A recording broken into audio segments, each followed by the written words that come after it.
Hello again, wrestling fans, and welcome to another edition of Fantasy Warfare Tournament. I'm your host, Shawn, and I'll be joined by Chris Maloney and Chris Jones in just a moment. Today's episode, we're going to be looking at the greatest performers of WWE, or WWF, should we say, in the 80s that never won the title, thanks to Hogan having it for 3+ years. 16 guys are entered. Some of them you may agree with being in there and should have had the title. Some you might not, but we'll see how it all shakes out. And we start with our panel with Chris Maloney of CWN. How are you? I'm good. I finally made my first pick. So if you saw me coming on air, that's what I was doing. So circling my first pick. So I'm good. Busy, but good. Yeah, kind of busy as well. Today was actually my 10th anniversary at my current place of work. So they had a celebration for me. So it was a relaxing day, but busy. Did you have cake? Yes. Actually, no. We had apple crisp. Even better. Desserts over cake. Jonesy, you're in Niagara Falls and still just a circle due to technical issues, but how are you? I'm doing fantastic. What does me and John Cena have in common right now? We can't see you. That's correct. See, and that's why people need to try and defeat me when we go back to the game show. You'll have crazy questions like that. So, guys, what do you think about tonight's tournament and any hard... Well, I actually should show the video of what we're going to go through first, and then Chris Maloney, you can break it down. Then we'll find out what your thoughts are. So back in just a second.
So, yeah, that is our video with what our matchups are for this evening.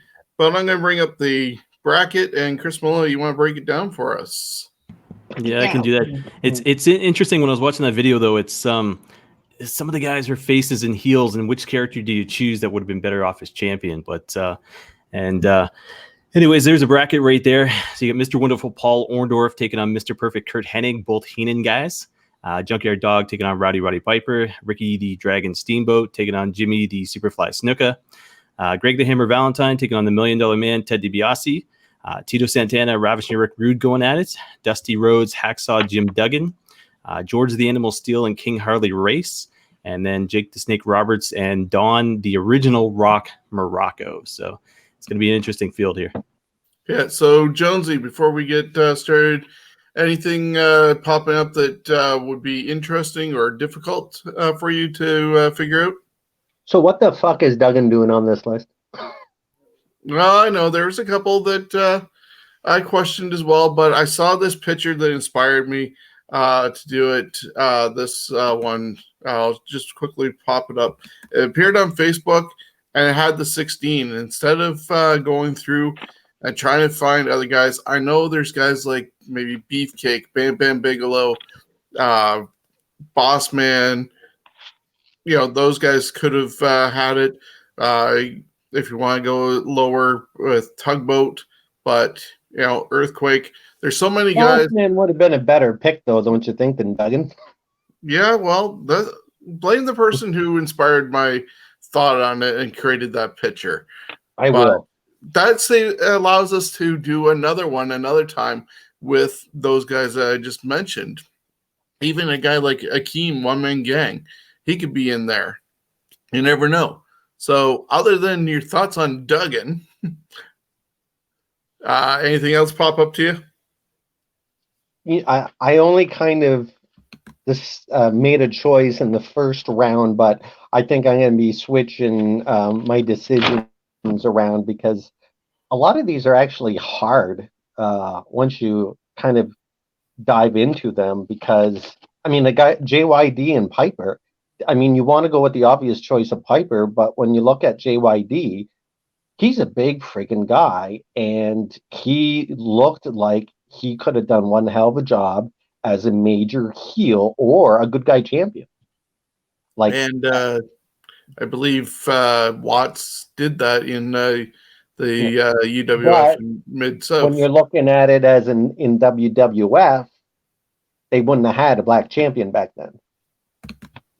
And then Chris Maloney, before we dive in, anything pop up to you? This is a dual show. I didn't know we're doing wrestling trivia as well. Yeah, I hit the wrong one. It is interesting because you talk about the JYD, but there's a lot of reference to a lot of guys out there on the scene right now. As far as guys like Willie Mack, remind me a lot of JYD. And then a guy like Big E, even, you know what I mean? So it'll be interesting. I mean, I know who I'm picking there, but it's gonna be tight for a lot of these. Yep. So we're I know I got my first round figured out, but it'll be see what it goes forward with. I'm not sure who's going to make it to the finals. Definitely looking to do another one in the new year with a different arrangement of guys. Maybe a couple of these survive and go back in.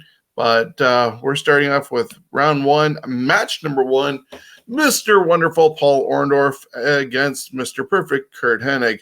As Chris Maloney pointed out earlier, both were managed by Bobby Heenan. So we'll see how it goes down. Paul Orndorff was born October 29th, 1949, 6 feet tall, 252 pounds, debuted in 1976, and retired officially in the year 2000. He was trained by Hiro Matsuda, Bob Backlund, Eddie Graham, and Jack Briscoe. So some of the accolades he received: Cauliflower Alley Club in 2016, WWE Hall of Fame in 2005, the Lou Thez Hall of Fame in 2017, NWA Hall of Fame in 2009, PWI Feud of the Year in 1986 against Hulk Hogan, Match of the Year in 1985, WrestleMania 1 main event, Most Hated in 1986, number 38 in PWI 500 in 1993.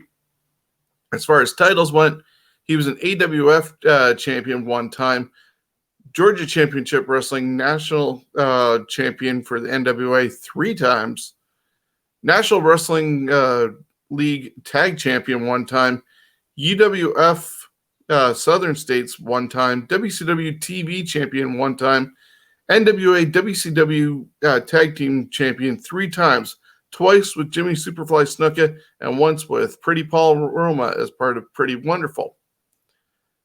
Then when we look at some of the things he did in WWE or WWF at the time, and challenging Hogan and stuff like that, he joined WWF in 1983. As I said, he main evented WrestleMania 1 against Hulk Hogan, teaming with Roddy Piper to go against Hogan and Mr. T. He turned on Hogan in 1986, which led to the main event of the big event happened in Toronto at the CNE. And he last appeared in the main event of Survivor Series 1987, a part of Hulk Hogan's team in the main event. Things had gone sour with Bobby Brain Heenan. He brought in Ravishing Rick Rude and Obviously, the two personalities were not going to gel well in the Heenan family, and he turned face and eventually left and joined WCW. He had a lot of attempts at the WWF title from Hogan, but was never successful.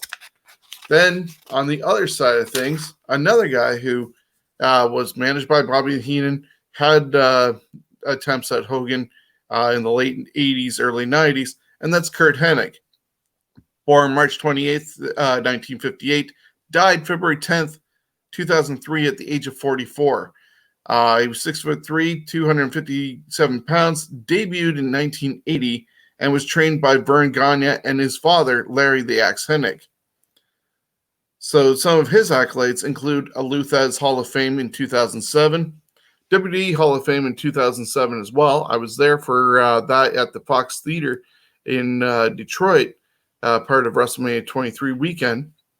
Pro Wrestling Hall of Fame in 2015, PWI Most Improved 1987, PWI number 9 in 1993 of their 500 list, number 55 in the PWI years in 2003, and number 98 in PWI 100 tag teams of 2003.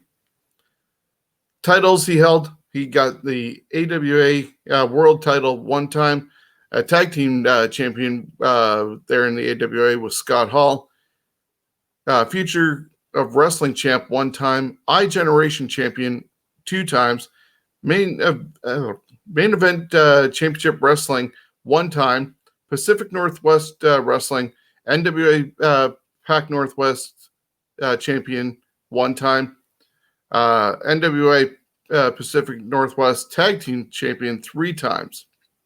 So in WWF, he'd been there early in 81 to 83, but then left and went back to the AWA. He won the AWA title there, defeating Nick Bockwinkel in 87. He returned back to the WWF in 88 as Mr. Perfect and was then managed by Bobby Heenan. Eventually was managed by John Tolos, but that didn't last long. He remained undefeated in WWF until WrestleMania 6 when he lost to Brutus Beefcake, of all people, in Toronto. His vignettes to come in, he was a multi-sport perfectionist, doing all those vignettes, including one with Wade Boggs, who ended up inducting him into the WWF Hall of Fame. He feuded with Hogan in 89 and 90, including taking the WWF Championship with Lanny Poffo and destroying it backstage during Saturday night's main event.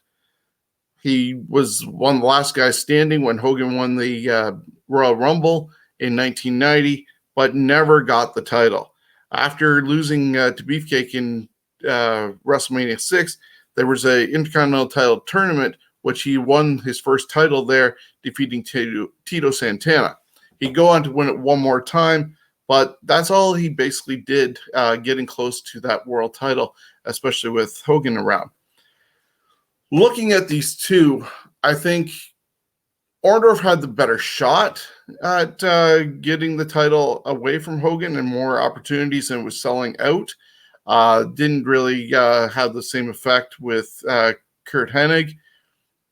It kind of fell flat if you listen to Something to Wrestle With. So I guess in this case, I'm going to go with Mr. Wonderful Paul Orndorff, as much as I would love to have seen Mr. Perfect with the title. Chris Maloney. Thumbs down to that. We're 1-1 so far. So Jones is going to be the tiebreaker here. But I tell you this was the toughest one that I saw as far as this list went. And when I think about it, you think about their runs against Hulk Hogan and WB. So the fact is, you had Orndorff, and I mentioned this on this show with regards to that cage match that he had against Hogan, Saturday night's main event. They're both coming down, the feet are touching the floor. I think it was Jesse the Body on commentary, and he made it sound like Orndorff was a legit contender. You know what I mean? Any given moment, he could have basically won the title. He had the big event, obviously the CNE in Toronto. But beyond that, Orndorff, and I said this on the show before as well, the way that he had turned heel against Hogan wasn't the greatest. I mean, you look at it in 2020, it's, he got hit in the eye, so to speak. So in saying that, his selling wasn't the greatest. His promos weren't the greatest. He was kind of one-dimensional. When you got the other side of things, you got Mr. Perfect Kurt Hennig. Here's a guy who I'd followed from the AWA. I remember him fighting Jerry Lawler, Bockwinkel, all those guys back then, and all of a sudden coming into WWE. And he wasn't Mr. Perfect when he came in. He still had the blue tights. He was still remembered tagging with Big Scott Hall over in the AWA, you know what I mean? And then all of a sudden they put him with Heenan. They need somebody to take the IC title. And, it's just the Mr. Perfect character is born. And it's all the vignettes, so to speak, that went along with it. It was the attitude. It was the cockiness. Here's a guy who, when you put him up against Hulk Hogan, looked small. Orndorff, very similar, but for whatever reason, Mr. Perfect was always tied into guys like the Intercontinental title scene, guys like Bret the Hitman Hart, guys like that, So the fact is, when Hennig had taken on the Genius as his manager and started going up against Hogan, and you're right, that flashback moment about him destroying the title backstage, I was like, man, this is real stuff, you know what I mean? And wrestling wasn't on friggin' 5 times a week. It was, oh my God, what the heck's going to happen next? I got to wait for WWE Superstars on the following Saturday, or Wrestling Challengers, whatever the case may be. But selling point wise, to me, it's going to be Mr. Perfect. Orndorff had the skill, had the abilities, the same way Mr. Perfect did. But the fact is, Mr. Perfect had that charisma. So if they had to put that title on him, for sure, it would have been sold to me as a kid. So, like I said, Jones is going to be the tiebreaker in this one. Jonesy, There you go. Had my mic on mute. So I already gave who I was gonna, but now I have to say it all over again. When you look at it, do I look at it as in this is WWF? So immediately it's Orndorff. You'd pick Orndorff if it's going by WWF rules of how they look at a superstar and all that other stuff. And the fact that Orndorff had a lot more big matches than Kurt Hennig did in the WWF. Orndorff was like just below Hulk Hogan when I was a kid. He was like, when he was good, it was great, but he was better as a bad guy. Both of these guys were basically Jeff Goldblums of the wrestling world. Mr. Perfect, once he went over to WCW, he was still Mr. Perfect. And same thing with Orndorff, whether he was bad or good, he was pretty much the same dry character. So it's, what do you want? You want a drier, more office type champion like Orndorff? Or do you go with Hennig, who is much better on a microphone, yes, has more charisma, but he was always below Bret. He was always below Bret. He was just as good as Bret, but he was always down there. For me, I look at it as, if I had to fight one of these guys, which one would I be more afraid to fight? And that would be Orndorff.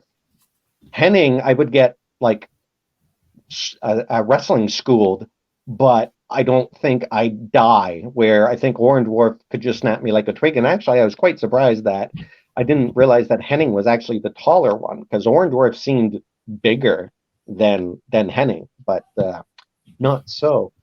And one last thing before I give my my final blow to Maloney, Slim Jim, the Slim Jim Challenge in '95, Orndorff won.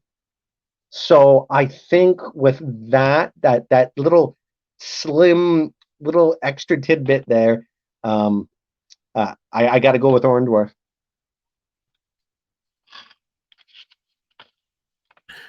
Yeah, that was the kind of interesting thing. When I did my original list for first rounders, I actually talked myself just out of voting for Kurt. I had Hennig picked, but just thinking of how the the big event in C&E, and how close Orndorff got so many times compared to Hennig, that's why I went Orndorff.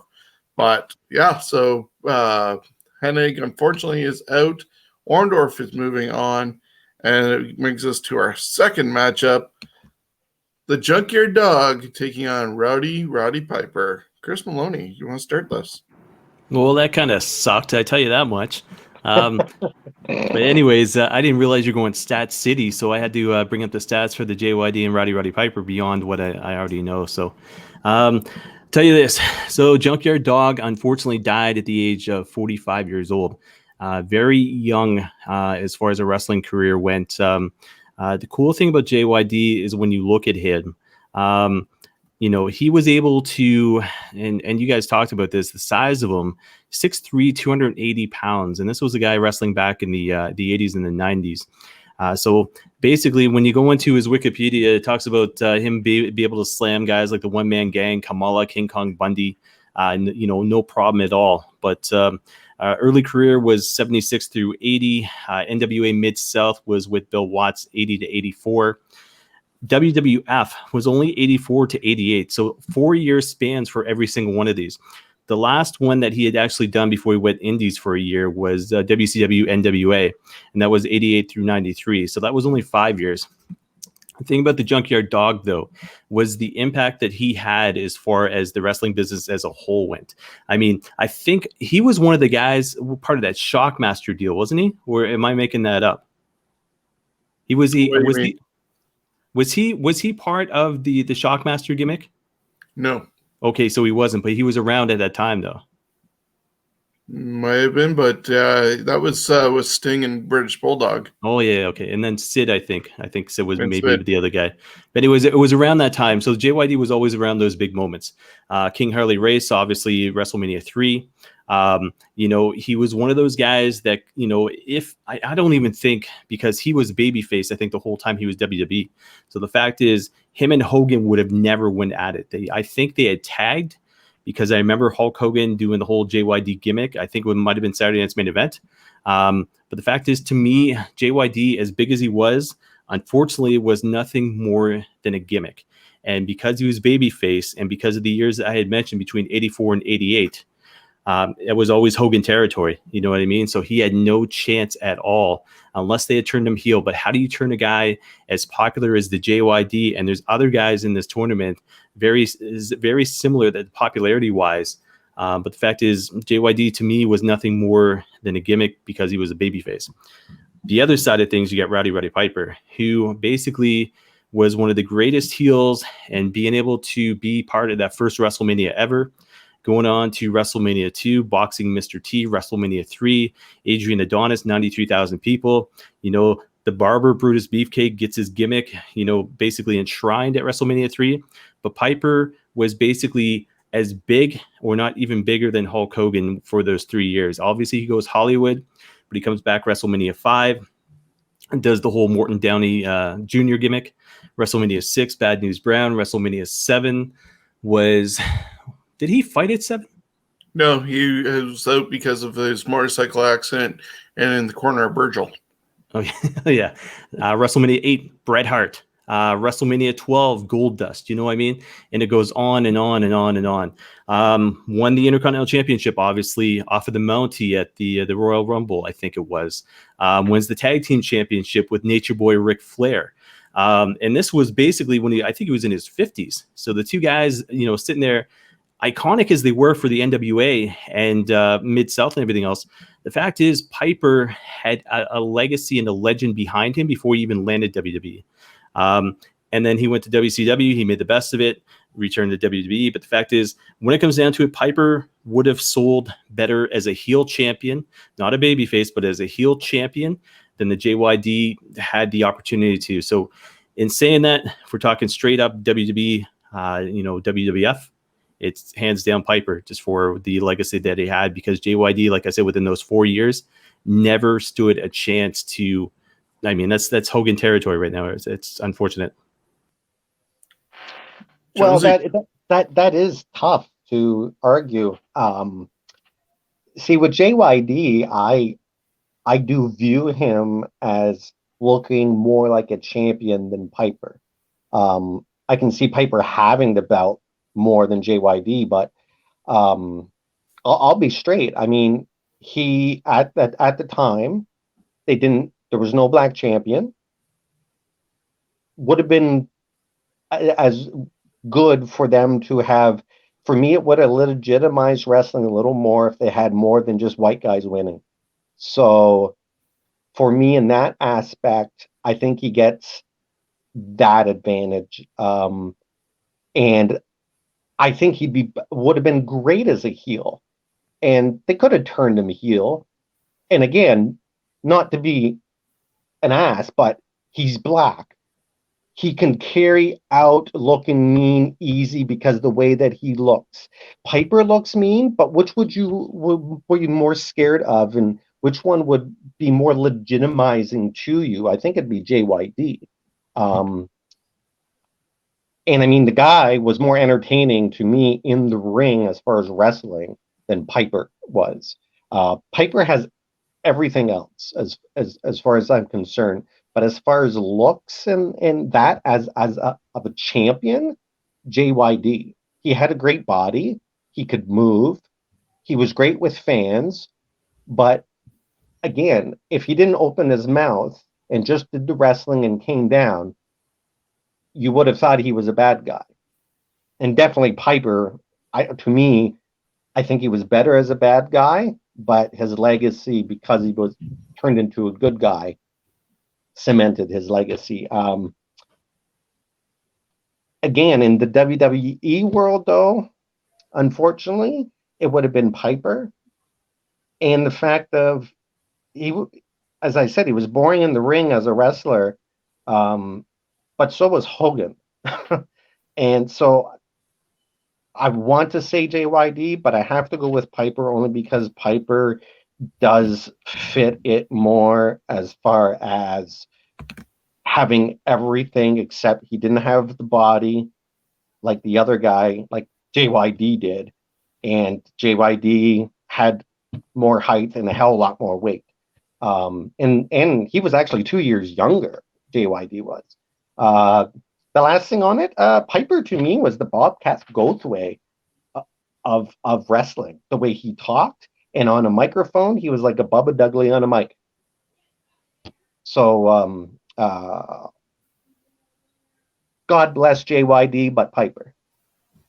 Well, this is our first 3-0 sweep. JYD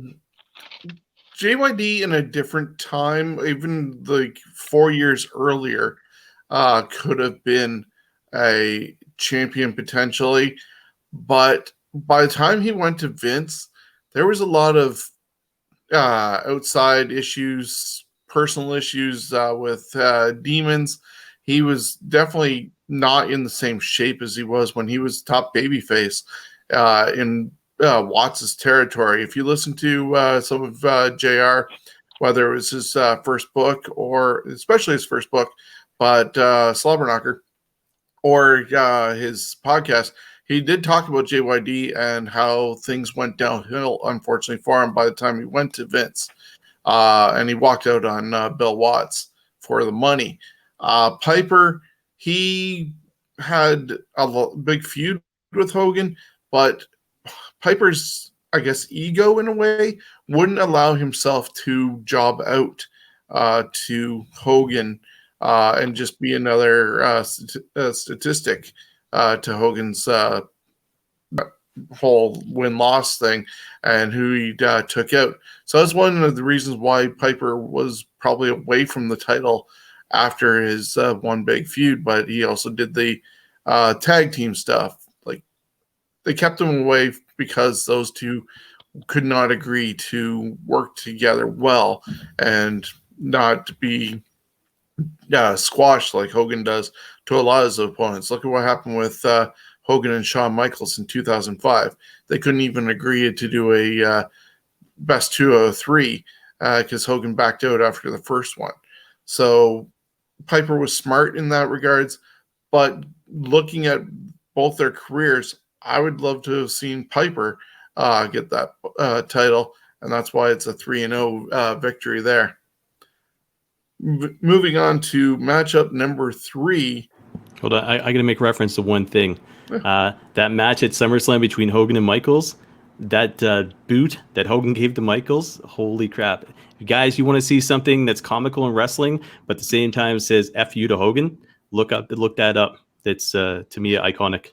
Michaels oversold for a specific reason because of that backstage heat that they had. I believe Bruce Pritchard covers that on Something to Wrestle, and it was interesting, the background to that. But matchup number 3 has Ricky the Dragon Steamboat taking on the Superfly, Jimmy Snuka. Jonesy. Well, both these guys, I mean, they both had many championships that they've won in NWA and all that. So I'll do some of those statistics, but without looking at their stats, if you ever seen Steamboat or Snuka, they're both legends. Steamboat, born Richard Henry Blood Sr., he was born in 1953. He had 5 marriages, 5'10" and 235 pounds. He was trained by Vern Gagne and Iron Sheik, so holy crap right there. And he wrestled from 76 to 94, and then he did a few matches afterwards. Tons of friggin' belts, NWA, Champ once, PWI, Match of the Year, etc. So, I mean, he won the big one in WCW once he left WWF. So to me, that's almost as good as a WWF belt, if not better, really, when you think about the wrestling that they had at that time in NWA compared to the WWF. I thought at that time WCW had much better wrestlers than WWF did. But anyways, and I'm just okay. That's other notes. So down to Snuka. He was a heel for many years, and then he turned good, and I think it was a Hogan match or something that he turned good. He looked dirty and strong, and I don't mean that in a bad way. I mean that as like a savage, with his hair all crazy and what he wore. He played himself more as a big man than he actually was. He was born in 1943. He had 2 marriages, 5'10", so both of them are the same height. Both of them are 235 pounds. Snuka was billed from the Fiji Islands. He was trained by Danny Hodge, and who I'm not sure who that was. I didn't have time to look up. Lots of belts in the NWA and PWI. I think I seen both these guys Steamboat. I can't be 100% sure, but I know Snuka, I did. In fact, it was maybe 15, 20 years ago, seeing him at Centennial Hall when they had wrestling there. And he was there, and I want to say he was in a cage match. Because I know they had cage matches that night. Anyways, Steamboat's an amazing wrestler. And, I mean, I have a picture of him at the London Gardens blowing the fire. He had that huge feud with Flair. I mean, if you're going with wrestling in charisma, I think Steamboat wins that. Though charisma, it's close with Snuka. But Snuka looks more like a champ. I boiled that down to, I mean, both of them are good wrestlers. I'm ignoring the fact of Snuka's bad legacy. I'm just going by the wrestling. So for me, I'm going with Snuka because he played himself as a bigger guy, and I could see him being more of a WWF champion than seeing Ricky the Dragon at that time that they were there. So for me, it's Snuka. Well, it looks like Chris Maloney is going to be the tiebreaker here because, in my case, I was never impressed with Jimmy Superfly Snuka when he I didn't see him before he was brought back at, I believe it was WrestleMania 5. I was just like, oh, okay, what do you do? Then he got squashed by Undertaker in the starting of the streak at WrestleMania 7. And yeah, just he never really caught on to me. Of course, people who listen to either Scumbags Wrestling Podcast or have followed us on this format here with the Fantasy Warfare Tournament know that Savage is my guy that got me started. But who was on the other side of that? Ricky the Dragon Steamboat, getting his neck broken with the ring bell. They had the greatest match that people thought of for the longest time at WrestleMania 3 against each other for the Intercontinental title. The hour-long matches that they went broadways with and traded the title back and forth with Ric Flair are amazing just to go back and watch them as standalones. You don't have to watch the rest of the event. You can just watch that hour of them. Steamboat's worst opponent, or toughest opponent, I guess, to a certain extent, was his own wife, Bonnie. Because if Steamboat had not been listening to her, he would have stayed around in WWF longer. He would have stayed around in WCW longer. But every time that she started saying that, oh, you need to be doing better for yourself, or you need to spend time with the family, you need this, you need that, he went, okay. And being the family guy, which I'm not knocking him totally on that one, but she basically called the shots, and he would walk away from whatever territory. Now, we talked about the fact that he was the Intercontinental Champion for a very short time, and that was because of Bonnie saying to go away. After having an amazing match with Savage, that Intercontinental title was basically the working man's belt. Hogan would be the mid-card of your local house show so that he could do his thing, get the heck out of there, and move on to the next town, while either the tag team title or the Intercontinental title were your main events, because that was the better matchup for the whole thing. So any guy who wore the Intercontinental title might as well have been a world champion at that point anyways, except for the Hogan factor, where Hogan must pose. Hogan is our money grab, and Savage and Steamboat put on that amazing show. And so I would go with Steamboat over Snuka any day between them. Chris Maloney. You notice how Shawn got that Macho Man reference in there easily? Oh yeah. Yeah. Here's a guy who is and I think he's offended that I voted for Snuka. Yeah, well, so I gotta add some fire in this show occasionally, every once in a while. So I've got a few stats before I go into my pick here. So I'll tell you this: Jones and I have been at two of the same events, not necessarily sitting together, but those events that he mentioned. WWF London, Ontario, London Gardens, September 8th, 1991. Matinee featured Ricky the Dragon Steamboat defeating Skinner in the opener. I was there for that too. I remember him breathing the fire, and you see that on TV. And then next thing you know, he had to take I think a minute break because whatever was in his mouth, he had to rinse it out with water or whatever the case may be. So it was kind of interesting to see. The other thing that Jones had mentioned, HWF Rage in the Cage, July 24th, 1999. Jimmy Superfly Snuka, I was there as well, and I waited for probably a good half hour to try to get his autograph, and the independent wrestlers kept lying to me, oh yeah, we'll send him out. Guess what? He never came out. So anyways, I'll leave it at that. But in saying the two of these guys' names, I'll say this. So you got Ricky the Dragon Steamboat. I'll say these names in order: Greg the Hammer Valentine, Tito Santana, Randy Macho Man Savage, Ricky the Dragon Steamboat, the Honky Tonk Man, the Ultimate Warrior, Ravishing Rick Rude. Okay, so what don't you see in there? The name Jimmy Superfly Snuka. He never won a title in the WWF.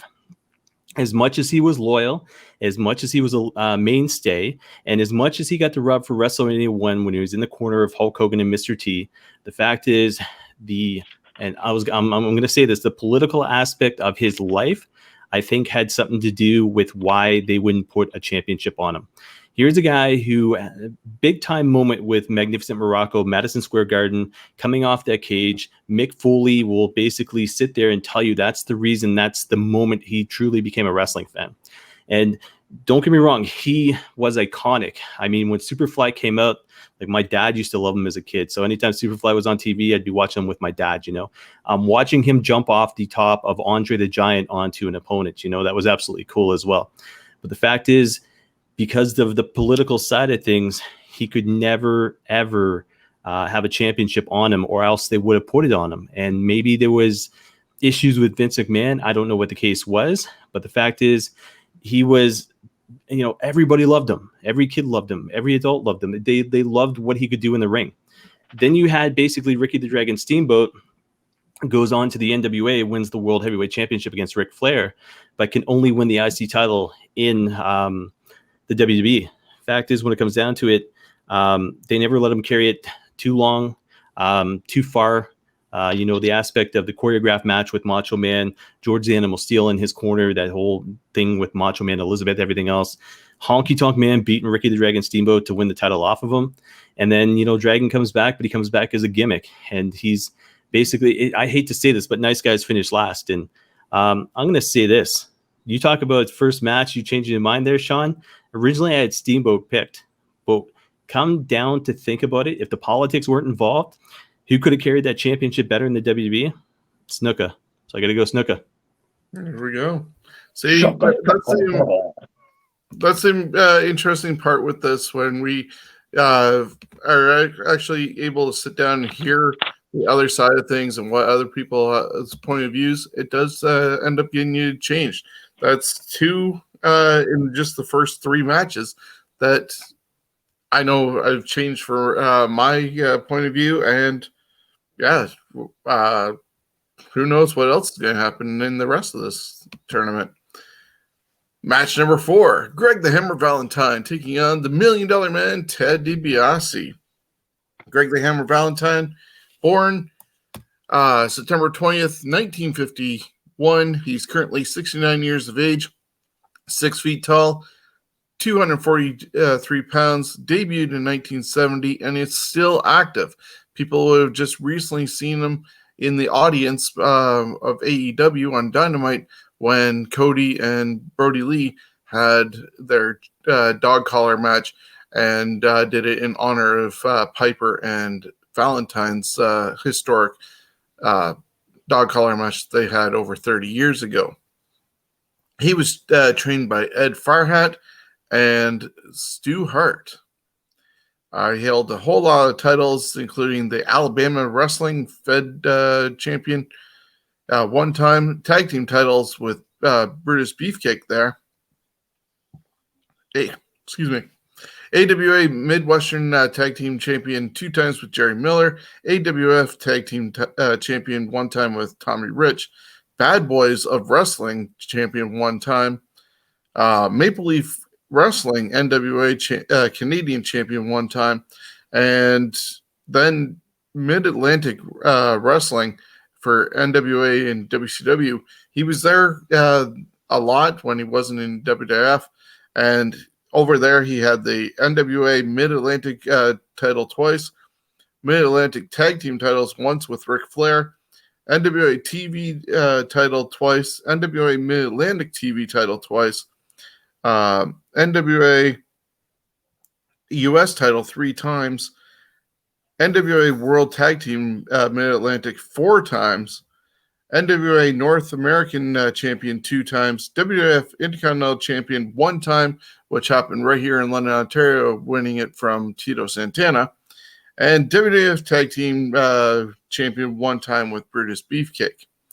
He is a member of the Cauliflower Alley Club, getting an award in 2018, Legends of Pro Wrestling Hall of Fame in 2011, PWI Most Hated Wrestler in 1975, 79, and 83. Number 49 in PWI 500 in 1992. 119 was his number for PWI 2003 with the PWI years. WWF Hall of Fame in 2004. So he worked in WWF in 1979 to 78 to 79. WWF from 81 to 82, and then returned again from 84 to 91. In between, as I said, he went to Mid-Atlantic. He was the Intercontinental Champion, as I said, here in London. He won that from Tito in 84. WWF Tag Team title, they won in 85 with Beefcake and dropped it to the Bulldogs at Mania 2 in 86. He feuded with Ronnie Garvin in 1990, and then after that teamed with the Honky Tonk Man as Rhythm and Blues 90 to 91. Unfortunately, they never won any tag team gold, and he changed his whole look to be like a mixture of fat old Elvis and Roy Orbison, basically. And I think Jesse Ventura kept on calling him Boxcar. So that's Greg Valentine. Not much of a impact, should I say, in WWF. Then we look over at Ted DiBiase. Born January 18th, 1954, currently 66 years old, 6'1", 260 pounds, debuted in 74, retired in 93, and was trained by Dory Funk Jr. and Terry Funk.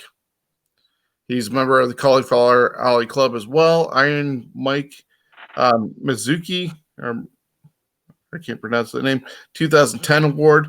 WWF Hall of Fame in 2010. Pro Wrestling Hall of Fame in 2007. PWI Most Hated in 82.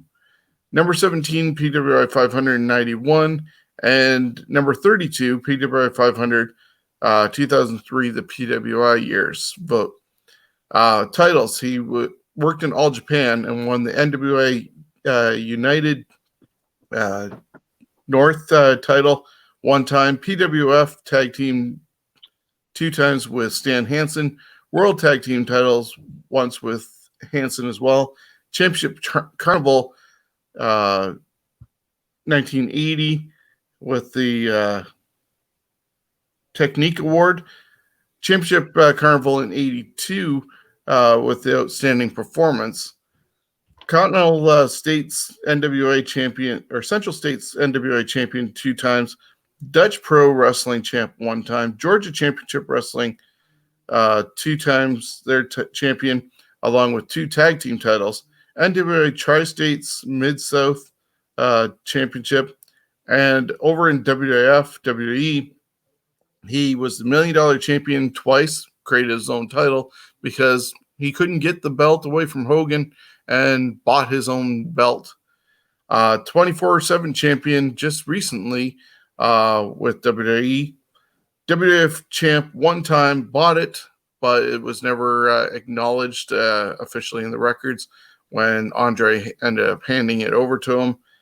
WWF North American champion 1 time. That was in his first original run before coming in as the $1 Million Man.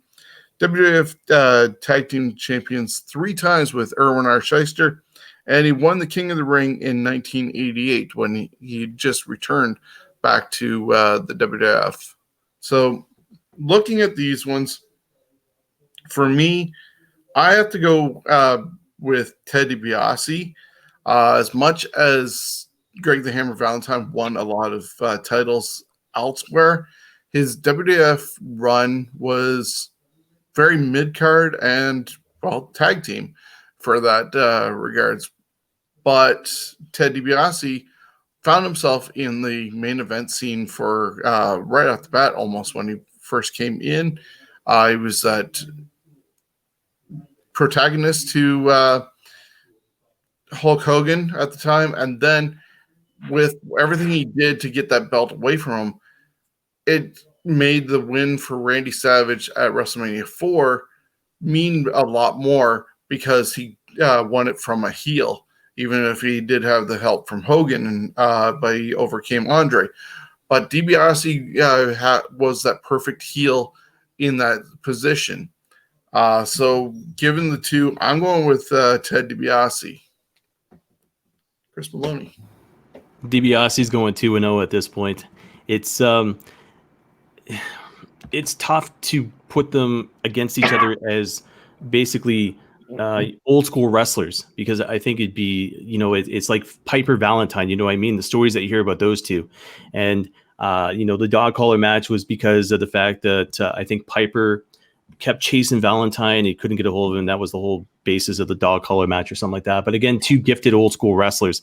Same thing with DiBiase and Valentine. The difference is 87, 88.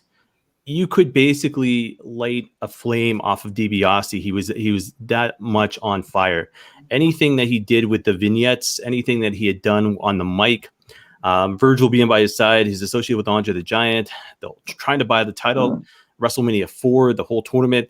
When it came down to the final match between Savage and DiBiase at WrestleMania 4, it could have went either way.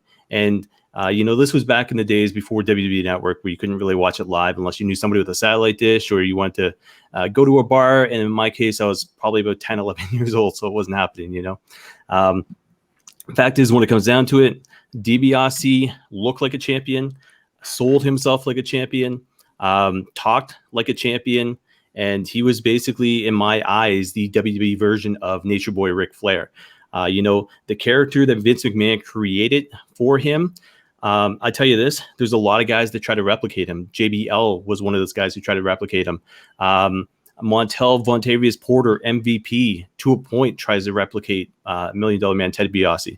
Alberto Del Rio, another guy. So the fact is,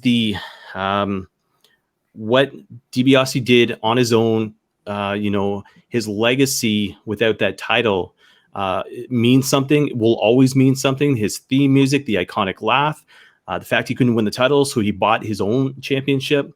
The vignettes that went along with that, and all of a sudden they're in jewelry shops, and he's ready to reveal the title, and it finally comes. I think it was the Brother Love show. He finally comes out and reveals the title on. And then, so I'm saying all this as a fan, and I hated the guy as a kid because he was annoying, But when you get older in life, it's like, holy crap, he did his job. He sold like a heel should have, and that's without the title. So I think they could have given the title easily. And you would have had guys like Hogan chase him. You would have had guys like Savage chase him. It would have been interesting. So, yeah, hands down, I got to go DiBiase. Valentine, as gifted as he was, fortunately, I see him as a tag team wrestler. I see him as an IC champion. To me, the rhythm and blues thing kind of killed him. And he kind of went off the map when he was feuding with Rugged Ronnie Garvin over the whole knee brace thing or whatever the hell that was. But DiBiase legacy-wise, yes, WWF, yeah, it's got to go DiBiase. Is this sweet, Jonesy? Well, what I'll say about Valentine is when I think of matches and memorable matches, DiBiase doesn't come on my list. The most match that I can remember DiBiase being in that's semi-entertaining is the WrestleMania 5 match, but that's because of Macho Man and everything else that was going around. DiBiase had everything, but he never got the big one where he had tons more opportunity. I mean, hell, he bought the damn thing and they wouldn't give it to him. I mean, my vote is for DiBiase just because it's hard to, like, if it was up to WWF, they would have gave it to DiBiase before they would have gave it to Valentine. So, but Valentine to me was the more entertaining one as far as in the ring. I just liked his style. He looked like a bum. To me, he was kind of like a Harley Race. He was dry on a mic, but he was very good. I mean, of course, the dog collar match, and Rugged Ronnie Garvin, that match at Royal Rumble 90, I think it was, is just absolutely off the charts. It is so good of a match.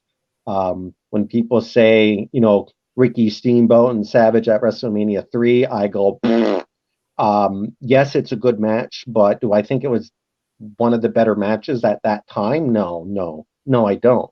When you only go a couple years over and you see a match like that, that's for nothing. It wasn't for a belt. It was basically, I think it was an I quit match or Submission they match. had used the submission, I think it was. But to me, I mean, I view wrestling a little different. I like the in-ring work that Valentine did. And as far as looking at the two, if I looked at Valentine and I looked at DiBiase, I'd rather freaking take on DiBiase than Valentine. Valentine would rip my arms off like a freaking ape taking a banana.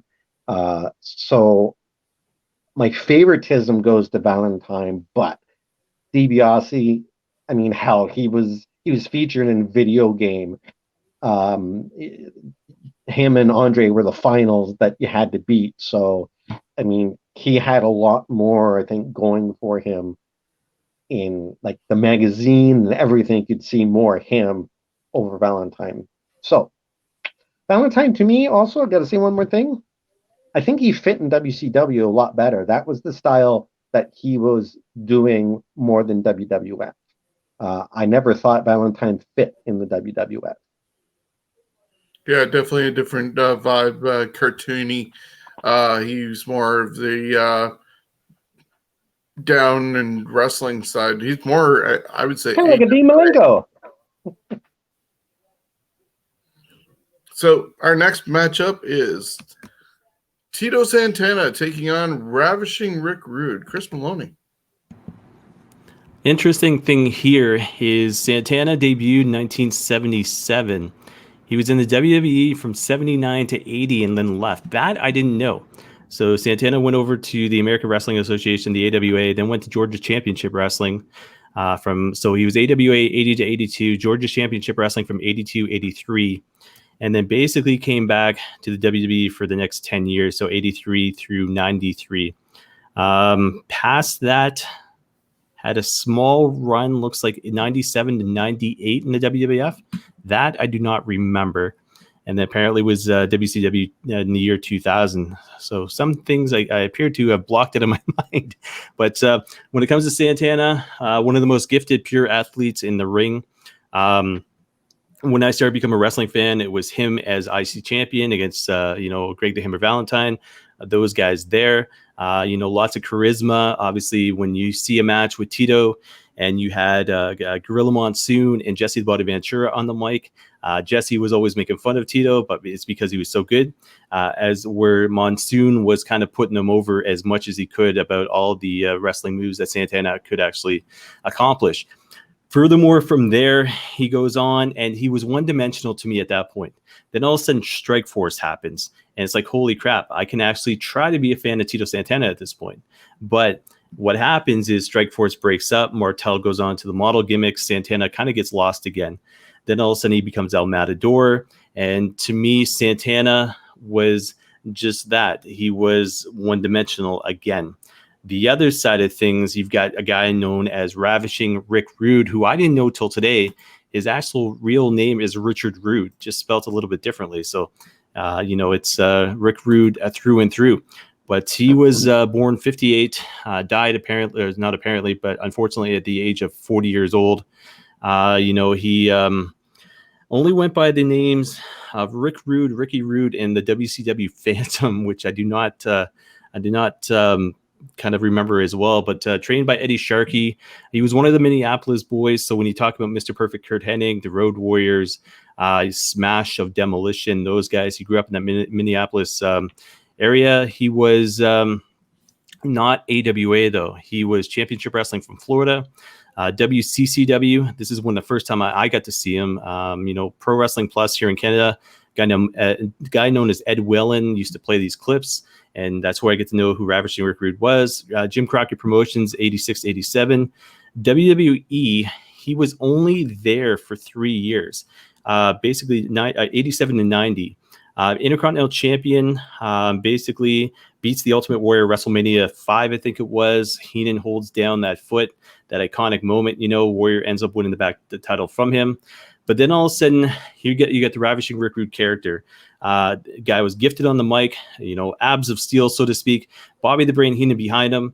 And then he's got that mullet going on, and he cuts the hair.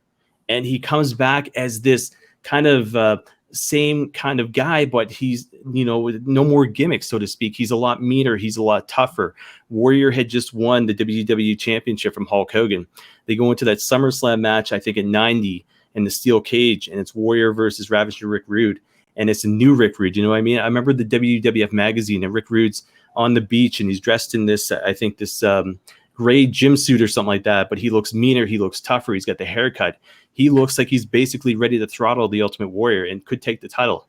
And all of a sudden he gets in the ring and he's the same kind of ravishing Rick Rude, who's, spot monkey, so to speak, where all of a sudden he's flying up against the cage and this and that. But personality-wise, between him and Tito Santana, it's going to be Rick Rude.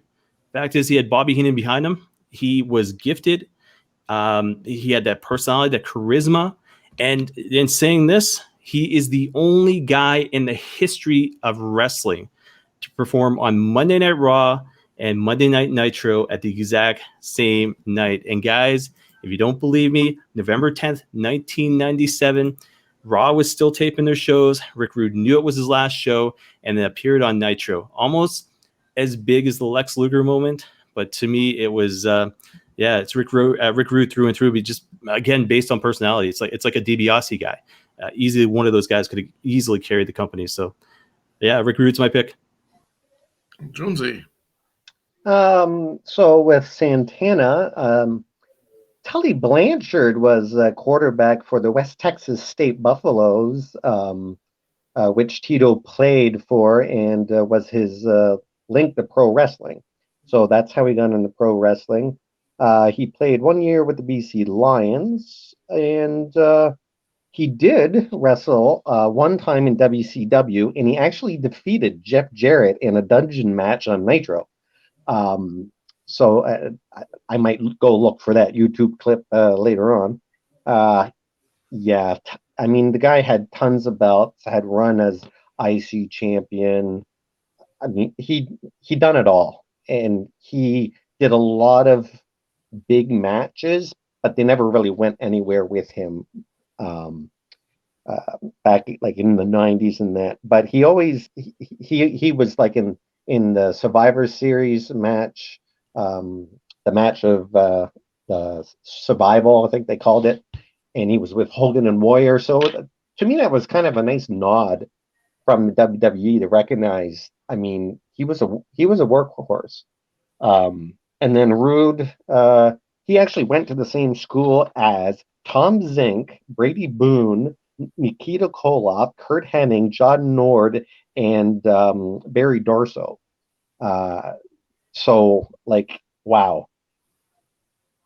Rude is built like a champion, but you know what? I got to give my vote to Santana because Santana to me was the harder worker of the two. He been in wrestling and still wrestles once in a while. He's a freaking machine and WWF loyal. So for me, that kind of, I have to go with that, even though Rick Rude is probably the better performer, but Santana, I think, was the better wrestler. And I'm just wondering if those two actually ever went against each other. Yeah, it'd be interesting. I'm not sure if they did. Definitely not in a major program. For myself, when I first started watching, it was very slow for me. I was watching, obviously, Savage and stuff like that. But one of the things that first caught my eye then was when Tom Zink left the WWF and left Rick Martel by himself. And he was getting beat up by the Islanders constantly. And he needed somebody to back him up. And along came Tito Santana, and here was Strikeforce. I love that team. They picked up the titles from the Hart Foundation, dropped them to Demolition at WrestleMania. And as you pointed out, though, Chris Maloney, they broke up at WrestleMania 5 against the Brainbusters because Rick Martel had just came back from injury, and they went a different direction with him. He became basically almost, I'd say, sort of the gatekeeper for certain level of guys, much like a Steve Lombardi did, Val Venus, Sean Waltman, all those guys. You'd have to, if you wanted to come in, you'd have to go through them to move up the card. And Tito was one of those utility guys that was kept around, very loyal. As Jonesy pointed out, he was in, I believe, all of the first 9 WrestleManias. So he was consistent. It was a guy that they could rely on. But away from Strikeforce, in Strikeforce was kind of vanilla as it was, but there was just something about them that it was awesome to look at and watch. But he was kind of vanilla. Then you have Ravishing Rick Rude. And, people are going to remember the fact that he had got brought in and feuded them with Orndorff, as I mentioned at the start of the show. He moved then on to Jake the Snake Roberts and was doing airbrush of Cheryl Roberts on his tights and everything that happened with him and Jake. You'll have to hear a Jake Roberts live show to know what was happening behind the scenes. But yeah, it's interesting, the relationship they had. But then, he had a feud with Warrior, turned into a feud with Piper. Just things that were memorable. I can't go back and say who Tito Santana had feuds with other than Rick Martel, and that didn't even get a payoff on pay-per-view. IC champion, Valentine, that whole thing. That's about it. Can you name another one? Like, he put over Shawn Michaels at WrestleMania. Yeah, but that wasn't a feud. That was him being a loyal utility guy for Shawn Michaels, one of his first things as a heel. So, he was very useful. I will never knock Tito Santana. I like the guy. But when we're comparing just who did more and what, even though neither of them won the world title in WWF, Rick Rude's run, even though it was only 3 years, was more memorable. He did not. But who would make the better WWF champion? He would have made a good WWF champion as a arrogant heel to any babyface chasing him. But they didn't pull that trigger for whatever reason, because they were loving with Hogan. They loved Warrior, and Warrior didn't bring in the fans like they had hoped for. And that's why he quickly went back to Hogan with Slaughter as a transition. But Rude was one of those guys that you could call on also to do a match with Ultimate Warrior because nobody else really wanted to. He didn't like Bobby Heenan as manager, but it worked well. My vote is definitely for Rick Rude. So Rick Rude, moving on. One more note, though. Hold on. October 25th, 5 days away from now, 1988, Tito Santana and Strikeforce gear fought Ravishing Rick Rude on WWF Primetime. No, there you go. So there's a match out there on YouTube. Who was Rude's partner? No, not a partner. Him against Santana. Just a singles match. Yeah, but Santana went for a while, even after Strikeforce had broken up, still rocking the Strikeforce gear. So that was one of those moments. He was. He had his Mexican hat on the back of his tights, and the lightning bolt on the other side. So that moves us to our next matchup, and the American Dream, Dusty Rhodes, taking on Hacksaw Jim Duggan. Chris, well, I'll introduce these guys and everything, but my vote's for Rhodes because Duggan, he doesn't even deserve to be in this list, except for the fact that he did have incredible popularity. Who is your pick? If you had to replace Duggan, who were you saying beforehand? If I had to replace Duggan, I have no idea. Bossman had come up. Yeah, I would. Bossman would be better than Duggan, because Duggan again, he didn't. I don't think he needed a championship in WWF. I mean, they said here have a Royal, the first official Royal Rumble, but not the first Royal Rumble. He won the official first, but not the first. But anyways, so Dusty Rhodes, of course, legend. 45 is when he was born. 6'2", 275 pounds. Duggan, we have he was born in 54, 6'3", 275 pounds. Duggan, with a little bit of more working out, he could have got a great physique, but chose just what he had. And Rhodes, even worse looking physique, but wow, could he go? So both of these guys could perform, but of course, Rhodes was the better worker. He was trained by Joe Blanchard, debuted in '67, officially retired from the ring in 2010, but he had few matches leading up to that. Oodles of NWA belts, NWA ×3.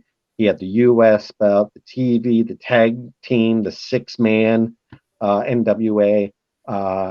So the Hall of Fame in 2007, a bronze freaking statue. So, I mean, God, I can keep going.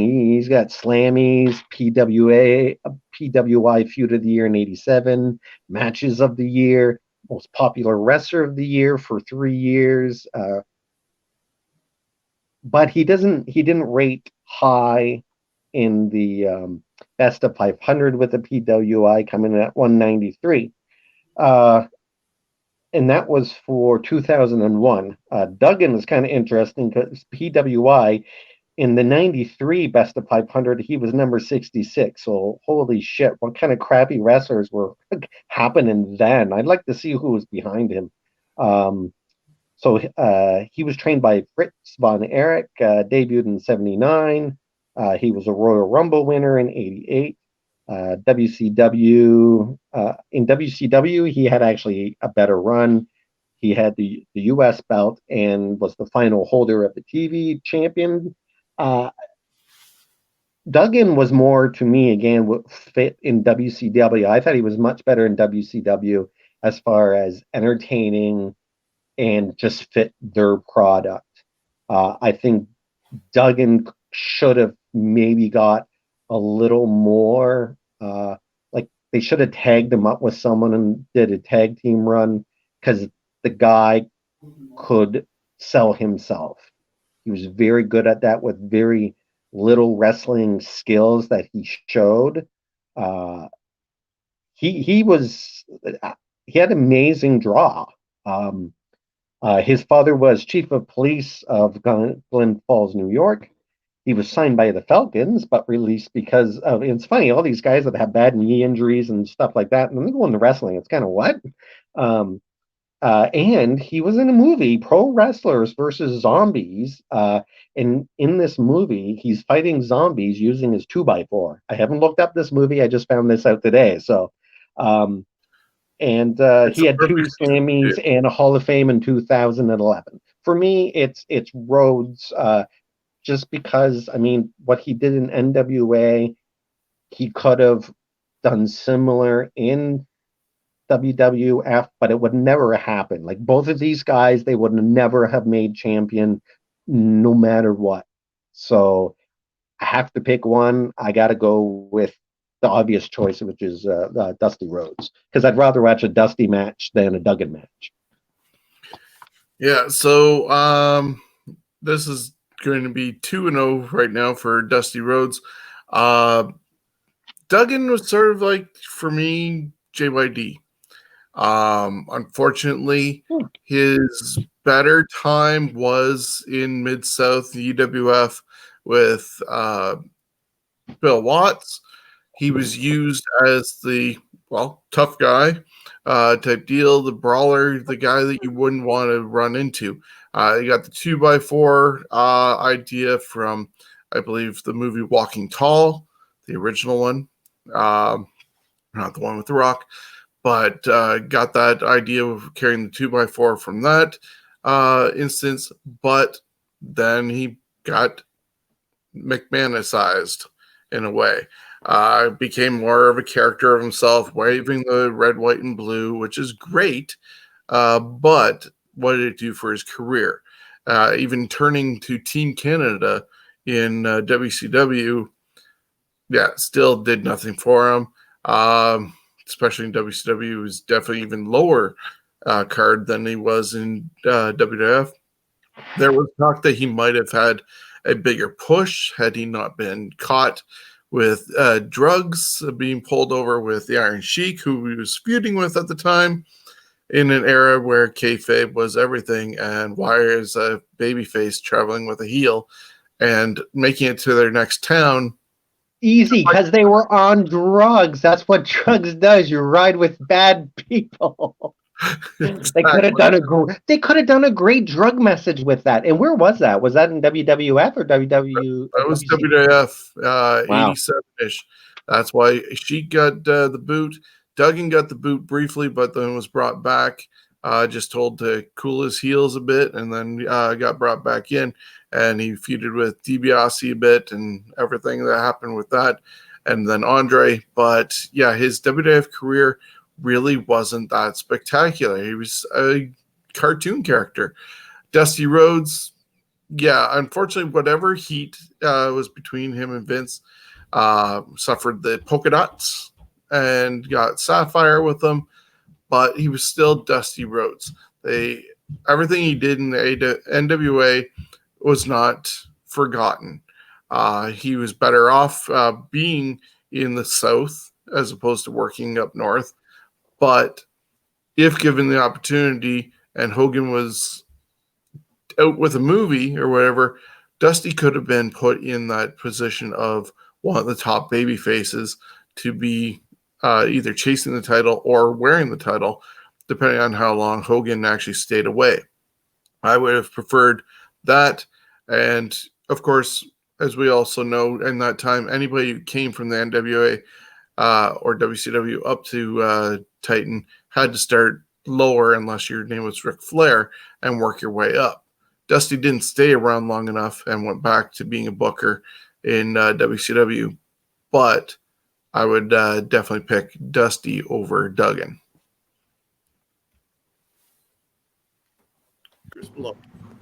Sarah, I was just reading up about that article. It's interesting when you go and Google Duggan and Sheik getting busted. The article actually comes up. So it was May 28th, 1987. They both got busted and suspended. Jim Duggan was only 33. I can't believe this. Iron Sheik in 1987 was 44 years old. He was old. Like, here's a guy. So you're talking 40, 41 years old when he dropped the title to Hogan. That's he's still in pretty good. And remember, he was at that Centennial Hall show. Yes, he was. He wasn't in that kind of shape. And Medway Arena. He waddled down and did his weight thing and then left, I think. Yeah. Medway, I got to meet him in Nikolai. There's a picture out there someplace. I got to see if I can find it. But anyways, back to Duggan and Rhodes. Duggan's one of those guys I will always remember for being king of the ring, for getting busted with the Iron Sheik, of course, for his feud with Andre the Giant and smashing the 2x4 over Andre and knocking him out. I think he did. Duggan was one of those guys who was all about the charisma, but championship material. He runs into that same category as I'm going to put this George the Animal Steel, who I know is coming up next, and as well as the Junkyard Dog, those type of guys who didn't necessarily need a championship, but were great to see on a card, mid card or openers or whatever the case may be. So Dusty Rhodes, it's a shame for what they had done to him. A lot of fans will remember him more for the polka dots. Tommy Dreamer, even to this day, wears the polka dots in the ring to, commemorate Dusty. But the fact is, this was a guy who was not made in the WWE. So hence the fact I think Shawn had said when he came to the WWE, it's like, yep, you're starting from, the ground up, because you're not. And you put it this way too, Shawn, because he wasn't Nature Boy Ric Flair. You know what I mean? He didn't have pull. To me, as a hardcore wrestling fan, Dusty, for everything he had done NWA, I would have liked to see him continue that when he got to WWE. But he feuded with Savage, but it wasn't the same type of feud he should have had. I think he feuded with Bossman, a couple other guys as well. But the American Dream, his legacy could have carried the championship easily. But the fact is, again, when it comes down to it, it's during that Hogan era, during that Ultimate Warrior, that Savage area. Vince's guys still being there. So another generation, maybe. But like I said, Duggan versus Rhodes, I got to go Rhodes. So it's a clean sweep for Dusty, and moves us on to match number 7 of the first round. George the Animal Steele taking on King Harley Race. George Steele, born April 16th, 1937, died February 16th, 2017 at the age of 79, billed at 6'1", 275 pounds, debuted in 67, and was still active until his death. Trained by Bert Ruby. He was also a teacher in Michigan. PWI number 267 of the PWI years in 2003. Pro Wrestling Hall of Fame. Cauliflower Alley honoree in 2004. WWE Hall of Fame in 1995. Wrestling Observer. Now, this is going to explain where I'm going. Worst feud in 87 with Danny Davis. Worst tag team in 86 with JYD. And most embarrassing wrestler, 87 and 88. Now, titles, he did have a couple, not many. Superstars of Wrestling Canadian champion one time. National Wrestling Federation champion one time. Grande Wrestling Alliance champ one time. And Big Time Wrestling Tag Team Champion one time with Cowboy Frankie Lane. Not much else as far as titles. Maybe it's because he didn't need them or whatever. He eventually was at one point a heel. And then he joined WWE and was WWF and was working with Vince and was, I guess, talking a little too coherent for Vince's liking, and he got scolded for how he was doing it. They did a take on an interview, and all George ended up doing was grunting and stuff like that, and just to go over the top and prove Vince wrong. And Vince was just like, nope, that's what we're doing, pal.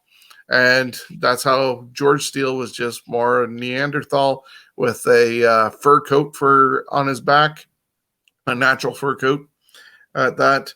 And he became a face on the first ever Saturday Night's Main Event when he was in a 6-man tag team match with Iron Sheik and Volkov as his partners and got abandoned, I believe, against Ricky Steamboat and the U.S. Express.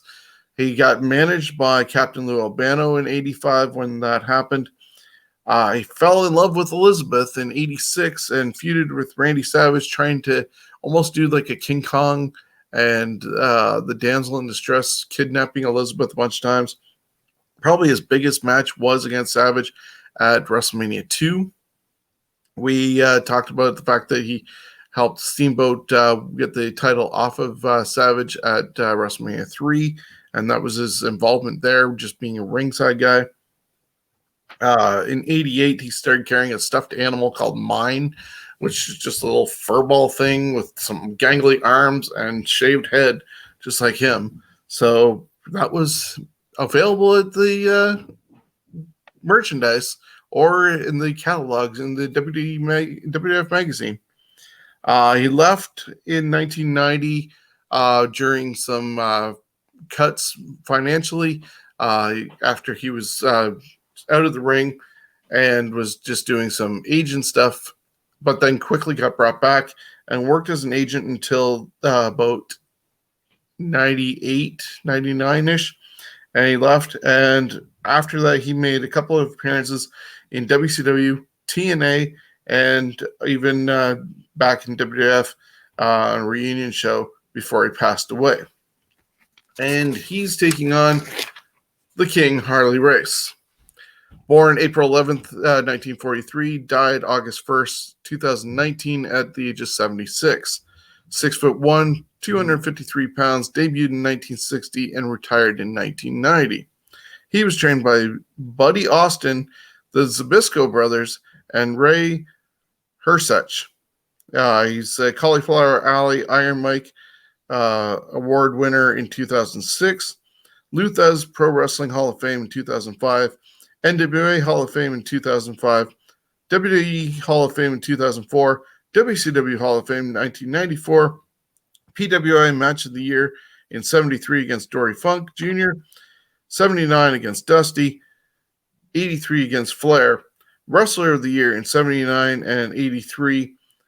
He was King of the Ring winner in WWF in 86, and that's where we saw King Harley Race happening. And then he ended up leaving and managing Vader in WCW after he retired. I think he also managed Lex Luger once or twice here and there. As far as titles, All Japan, NWA, United National belt one time, World Heavyweight Champion one time, All-Star Pro, NWA World one time, AWA Tag Team titles 3 times with Larry Hennig, AWA Midwest Tag title once, Central States, NWA Central States Champion 9 times, NWA World one time, Championship Wrestling from Florida, NWA Florida Tag Team Champion 3 times, NWA Southern Champ one time, NWA US one time, NWA World one time, Georgia Championship Wrestling, World Champ one time, Georgia Champ one time, making Georgia Tag Team Champions one time, NWA World Champion 8 times. So yeah, just a lot going on with that. George Steele was a joke in WWE or WWF. Harley Race was not at his peak in WWF, but they at least acknowledged him to the fact that they allowed him to be named the King of the Ring. Beyond that, he had his big match. One of his last matches was against Hogan on a Saturday Night's Main Event, where he actually put himself through a table trying to headbutt Hogan in an era where tables were not used often. He was out for a bit, came back, and King Haku was around at that time. He was trying to be back in the Heenan family, but wanted his crown back. They fought at a Royal Rumble, and Haku ended up winning. And that was one of the last times we ever saw Harley Race wrestle. If given the chance, and if he was at his best, he definitely would have been a WWF champion. So my vote is for Harley Race. There's never been a fantasy warfare tournament featuring the toughest guys in the business, has there? Not yet. We could do it next week. You mentioned Harley Race, and then you mentioned Haku, and I'm like, man, if those two went at it toe-to-toe, Jesus, who would win? But we're talking legitimate tough guys. We're talking like the backstories and the stuff you hear outside of the ring, not Shawn Michaels getting beat up by 6 Marines or whatever the heck. It was stories like you hear about Ming, Haku, and even Piper, and Jonesy had talked about guys like Greg the Hammer Valentine. Like he was one of those guys legitimately that I can't think of anything else he would have done in life other than being a wrestler. He just looks like a wrestler, I said all that because I'm going to keep this short and sweet. Dusty Rhodes, Hacksaw Jim Duggan, take those names, reverse them with George the Animal Steel, Harley Race. It's the exact same thing. It's you've got George the Animal Steel could never carry that championship. He was basically buckled by Vince McMahon. And then you've got Harley Race and all the accomplishments that he had accomplished prior to the King Harley Race character. Harley Race had once said that he didn't mind the King Harley Race character. First of all, you get to hang out with Bobby Heenan. Second of all, you get to be on a national stage in 93,000 against the JYD at WrestleMania 3. But the thing is, he said a lot of fans remember that King Harley Race character. You know what I mean? So he wasn't, he didn't hate it. Where much you talk about George the Animal Steel, and his face kind of went sour anytime he had to play that performance. You know what I mean? So anyway, short and sweet. Yeah. King Harley Race to move on here. Jonesy. Well, I love George Animal Steel. Some interesting tidbits about him. Do you know how he got the green tongue? Clorette's breath mints. Green Clorette breath mints is apparently what he used. He was actually apparently really good on a mic. So he could have passed as a champion if he had a different gimmick. If we're going by George the Animal Steel, then Race gets it. But if we're going by George Steele, that could be polished up a bit because he was a bad guy when he first started, and he was a pretty good bad guy. He had tons of great feuds and some brutal matches with like Gorilla Monsoon, and so I think that he fits more of an older WWE champion. I'd say if he was around maybe in the 60s, then definitely, because he was a big guy. It wasn't like he was super fat. He was just a big guy. So you put on those big ass pants on him to hide some of the weight, then you got a guy that looks like he could kill anyone. To me, George Steele would look more like a WWF champion, where Race, he's more NWA. He's gritty. I don't see Race ever being a WWF champion, but could he pull it off? Absolutely. But at that time, again, he was broken Harley Race. To me, in a way, it's kind of tough. I want to go with like Race, but a part of me wants to go with Steve, even though I don't think it matters now. But hey, but I have to go with Race only because I can't imagine George the Animal Steele. Again, if we weren't talking about the animal, it'd be a little better. Yeah. In another couple little things about Steele, he was in, of course, the movie Ed Wood. Check it out; it's a wonderful film. And he actually did a short film, him and Greg Valentine, and it was called In Something Fishy. It was about two former wrestlers owning a fishing camp, and it was actually a pilot for a TV series that never happened. So I haven't Googled this either, but it was called In Something Fishy.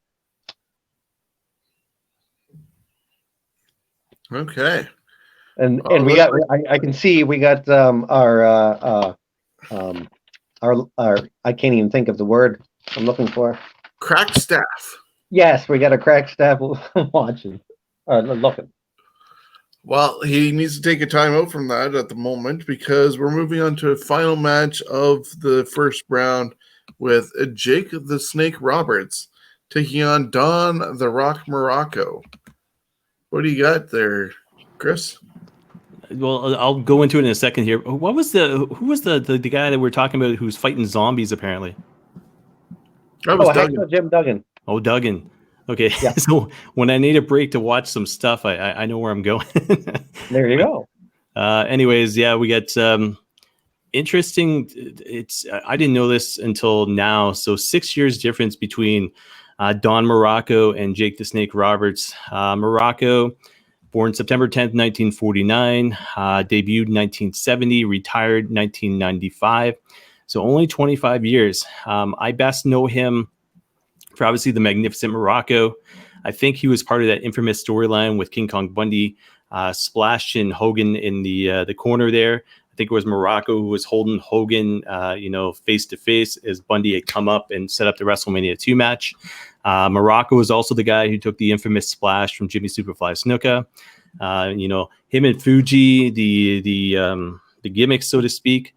Fuji Vice, I think. Yeah, Fuji Vice, they called it. You go back and watch the skits on YouTube. It was absolutely phenomenal because of the fact that it was they went hand in hand. It was like Bobby the Brain Heenan and pretty much any one of his guys. Fuji and Morocco were just something to see. It's like Heyman and Lesnar, so to speak. But saying that, Morocco, besides that IC title, he had won King of the Ring 1985, inducted WWE Hall of Fame 2004. Pro Wrestling Hall of Fame 2014, still currently living, 71 years old. Apparently is still in Honolulu, Hawaii. Biggest thing about Morocco is the gimmick change. So he went from the Magnificent One into Don the Rock Morocco. And if you want to get the best version of that guy, check it out. I think it was WrestleMania 4 in the tournament. and he come out, and I think superstar Billy Graham was his manager. They had the whole rock and tie-dye thing. Morocco was just completely jacked. I mean, he took the magnificent Morocco and basically it looked like a 200-pound cruiserweight, and then basically came out as this jacked 300-pound guy who, you know, possibly could have made Hulk Hogan look small. And I think was he on Hogan's team's 87 Survivor Series? Yeah, he replaced Superstar. He was supposed to be part of it. Superstar got injured or whatever was going on with him, hip replacements, and Morocco took his spot. Yeah, so if you want to see size comparison between those guys, and this was also a team that had Bam Bam Bigelow as part of that as well, Orndorff, and then I'm forgetting the fifth guy off the top of my head, but the fact is, Hillbilly Jim. Was it Hillbilly? There's no way that I got to Google that. I don't think it was Hillbilly, but 87 Survivor Series. Anyways, when it comes down to it, is this Morocco as a face? I could have seen him as WWE champion easily because of the fact of who he had been associated with when they made him a face. As a heel, he just didn't have it. He had charisma, but it wasn't the over-the-top charisma like guys like Rowdy Piper and even Mr. Wonderful had. And saying that, the other side of things, you've got somebody who probably should have been, you know, passed away 20 times over at this point, and Jake the Snake Roberts. And I say that he's got his life together, so I can't say anything wrong about the guy. I've seen him in person quite a few times. Jake the Snake, 65 years old, basically debuted in 1975, officially retired 40 years later, so 2015. He is part of that whole Austin 316 era. Without Jake the Snake, we might not see the current, you know, version of Austin existing in WWE history there. But Jake the Snake, with regards to Don Morocco, Jake the Snake was more versatile in the fact that he would go wherever he needed to go. So WWF he was part of, 86 to 92, WCW, returned to WWF, that was 96, 97 during the whole Stone Cold Steve Austin thing, went to ECW, the independent circuit, TNA Wrestling, second return back to the WWE, so that was 2005, 2014, and then presently as the manager to Lance Archer there in AEW, still relevant. And, you know, Jake the Snake, to me, is one of those guys that necessarily didn't need that title. To me, he's like the Harley Race to Dusty Rhodes. He carried himself, and he didn't have that legacy beforehand. Now, he'd come up Mid-South-wise. I think Ted DiBiase, I think Duggan, and forgetting one of the guys who's JYD, I think was part of that group as well when he had come up. But when you look at the whole version of Jake the Snake Roberts in the WWE, going all the way from, you know, WrestleMania with Ricky the Dragon Steamboat to the WrestleMania with the Honky Tonk Man, you know, all the way into the whole Randy Macho Man Savage stuff. We're talking guy who was part of the WWE for like a very, very long time, seemingly, as far as the history lines went. He's one of those guys that don't necessarily could have taken the title off of Hogan, but definitely could have taken it off of Savage. Definitely could have fought a guy like Ric Flair. I think it would be interesting to see Jake the Snake as WWE champion, to see who they would have put up against him, to see how he would have carried himself as a champion. But to my knowledge, Jake the Snake has never won a Royal Rumble. Jake the Snake's never won a championship in the WWE. Jake the Snake's never won King of the Ring in WWE. Came close, but it didn't happen. So I got to say, vote wise, and Shawn looks like he's ready to show something. But I got to say, vote wise, I got to go Jake the Snake Roberts. Yeah, just to go back to what we were talking about with The Rock being a part of Hogan's team. We're doing research for November's theme, but this was the original team, which had Superstar, Paul Orndorff, Hogan, Bigelow, and Ken Patera. Not Hillbilly Jim. Not Hillbilly Jim. You know that picture, the first guy is Superstar. He actually looked like, put it up again for a second there. I will. Doesn't he kind of look like the Shark? Oh, now he looks like Harlem Heat. It's hard to see because I'm on this phone, so it's really small. Yeah. It's amazing you got him and Man, Hulk his Hogan. skin is so dark. All they needed on that picture was to throw in Big Papa Pump on the other side, replace Ken Patera, put in Big Papa Pump, and you'd have the old, the current, and then the future all in that one picture. Yep. So Jonesy, Goes to you. 1 vote for Don Morocco. You know No, what do you mean Morocco? I went Jake. You went Jake. My apologies. I thought you said Morocco. No, I said Jake the Snake Roberts. You can go back on replay. Yeah. It's all good. So Jonesy, 1 vote yeah, for Jake. You know what? To make this fun, I'm going with Morocco. Roberts definitely could do it on the microphone, in the ring, all that stuff. But yeah, he didn't win Dick in WWE. I mean, and he was there for a good chunk of time.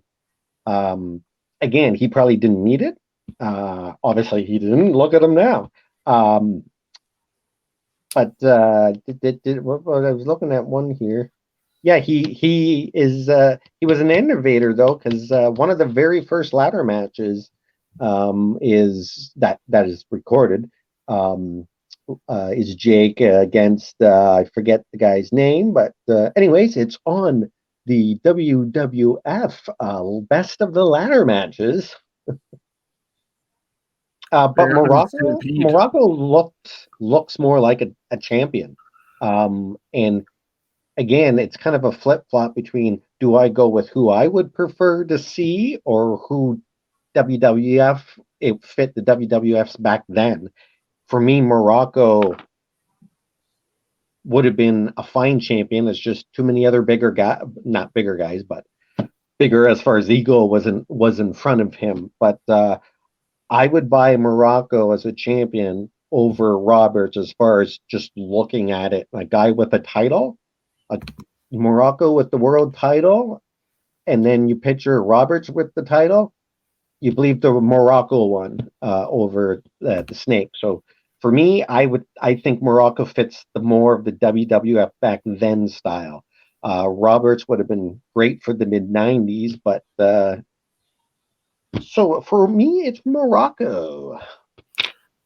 The only time Morocco impressed me was when he was with superstar Billy Graham and came to his rescue and was mentored by him. The WrestleMania 4 match, loved it as well. But yeah, really didn't capture me.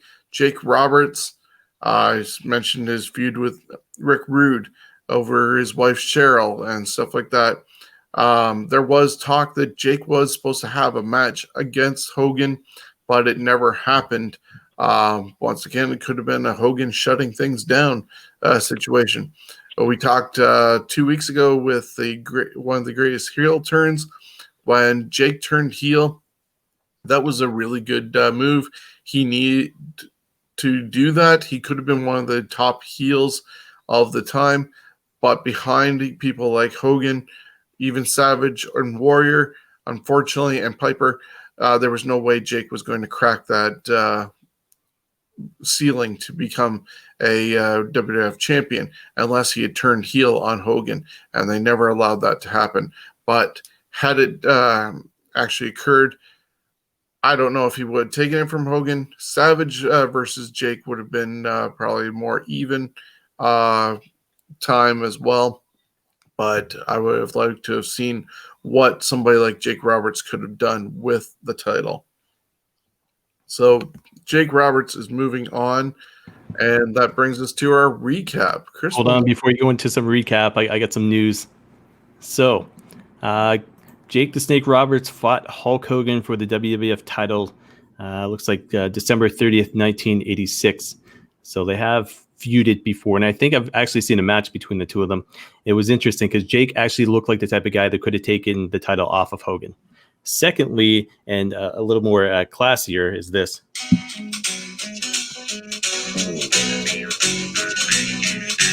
I just saw a beauty, thought I'd throw her a line. The hook was set, you can bet there's something fishy. I don't want to get a strike. I don't know what that is. I guarantee you will not get a strike on that one. That is the trailer that's on YouTube for Something Fishy, sure enough, with George the Animal Steel and Greg Valentine sitting there. So it actually does exist. Yay! 2000 and looks like 2008 is when it's from. So is the whole episode there? Not that I've seen yet. That was just a 3-minute kind of preview clip, but the Oh, picture okay. shows George the Animal Steel and Greg Because I'm telling you, Valentine talking on a bench. we got to find out what studio did that, and we need to send them letters because we need that footage. It'd be fun. So, Chris Maloney, can you recap our first round? All right, so see how good my eyes are here. So Mr. Wonderful Paul Orndorff went 2-1 over Mr. Perfect Kurt Hennig. We get Roddy Piper. That's going to be interesting. Get the two guys main event at WrestleMania 1. The tag team going 3-0 over the JYD. 2-1 Superfly Snook over Ricky the Dragon Steamboat. $1 Million Man Ted DiBiase 3-0 over Something Fishy Greg the Hammer Valentine. Ravishing Rick Rude 2-1 over Tito Santana. Dusty Rhodes 3-0 over Hacksaw Jim Duggan. King Harley Race over the other side of Something Fishy, George the Animal Steel. That's 3-0 as well. And then Jake the Steak Roberts, interesting enough, going 2-1 over Don the Rock Morocco. And I will say this, on my piece of paper, I had Morocco picked first. So another change in my opinion during my comments there. So Bastard. In my case, the upsets came in the first 3, but the rest seemed to have gone okay. Jonesy, any surprises on your end? I'm looking at that right now. The only one that might be a surprise is Henning. That he didn't make it to the second round? Yeah. Everyone else, I can understand why they didn't make it, even if I voted for them. So you get to start us off with the first matchup in this round, which is Mr. Wonderful taking on the Hot Scott Roddy Piper. All right. Well, I'm trying to think which wrestler I probably seen more of. I'd say I seen the last half of both of these guys' careers. I mean, it's hard because even though Piper might be more entertaining on the microphone and be able to bring up more heat as a if he's a bad guy, which I would see him more as a bad guy champion than a good guy champion. Now Orndorff, physically he looks more like a champion than Piper, and ring wise too, he's a better wrestler. So it's kind of tough. Plus I love Rowdy Piper.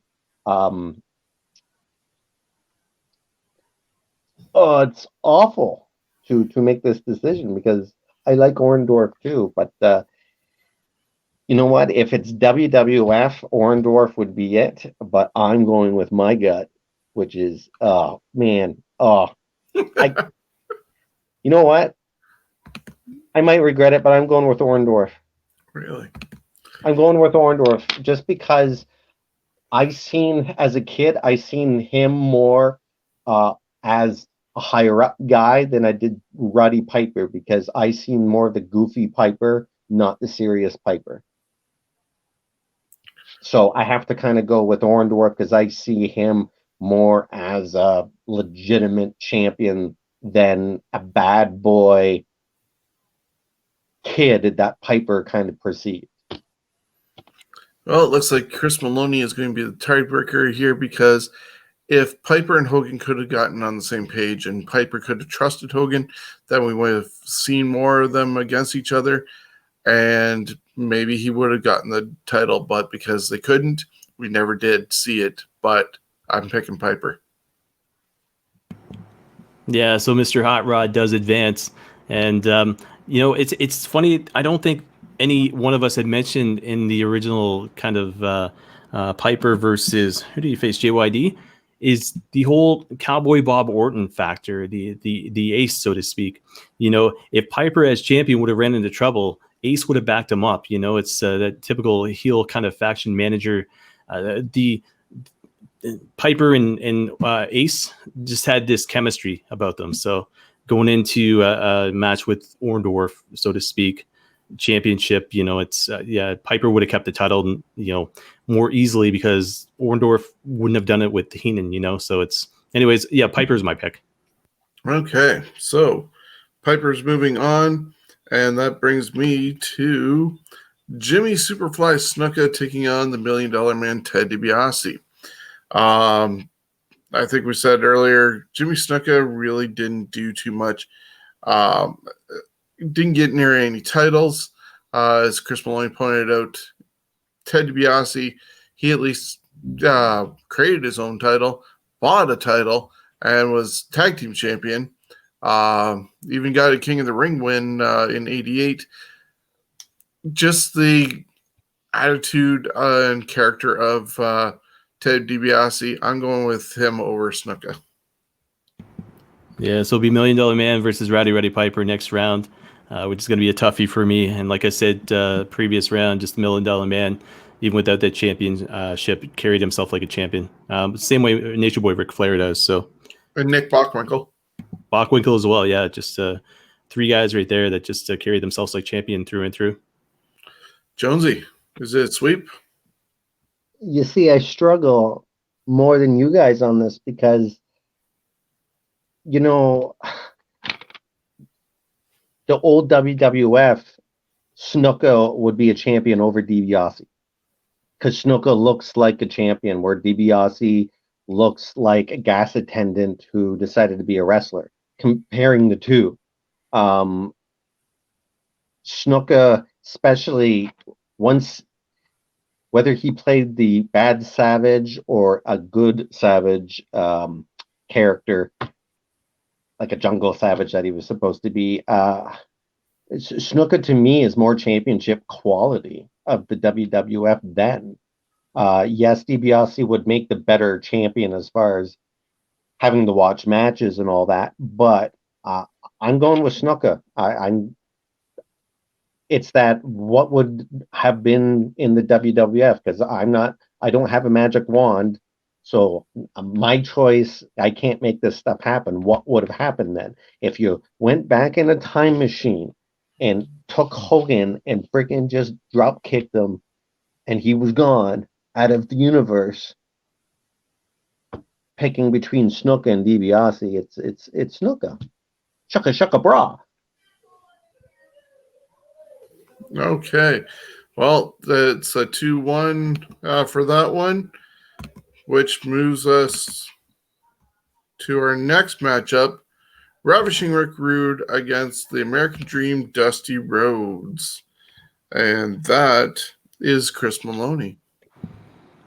So simply put, you've got Ravishing Rick Rude in the 3 years he was there against the American Dream Dusty Rhodes, who was not the American Dream. He was basically polka dots. Rick Rude, hands down. You see what I struggle here with? No, Rick Rude. You're like, oh God, no. Yeah, so just the Dusty was unfortunately a shell of himself. Rick Rude had more for him. Did definitely come off more as a WWF guy than Dusty did. So it's a sweep there. Which brings us to Jonesy going with King Harley Race versus Jake the Snake Roberts. Now this one is tough because Race in the WWF still looked like a badass. I mean, he looked like a friggin' grumpy mob boss. So I'm going with Race on that because he could do it on the mic. He could do it in the ring. Yes, he wasn't the same Race then, but he still at least looked like it.